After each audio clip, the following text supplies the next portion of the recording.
we'll guide you through how to find Zapier alternatives that suit your needs.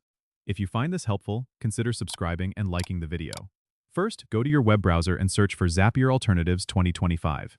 You'll find several articles and lists that showcase the latest alternatives to Zapier, which have been updated for 2025 and 2026. Open a few of these articles to get a sense of the different tools available. Look for key features that are important to you, like integration options, pricing plans, and ease of use.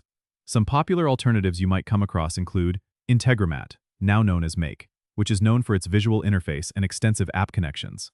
Another option is Microsoft Power Automate, which integrates well with Microsoft services and offers robust automation features.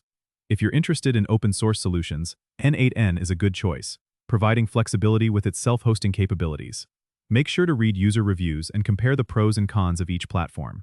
This will help you determine which one aligns best with your workflow and budget. Once you've shortlisted a few, visit their official websites to explore more about their features and pricing.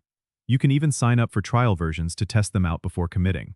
Don't forget to consider the level of customer support they offer, as this can be crucial for troubleshooting any issues that arise. Finally, make your decision based on your specific needs, whether it's the number of integrations, the level of automation complexity, or the cost. Don't forget to subscribe and comment if this helped you out.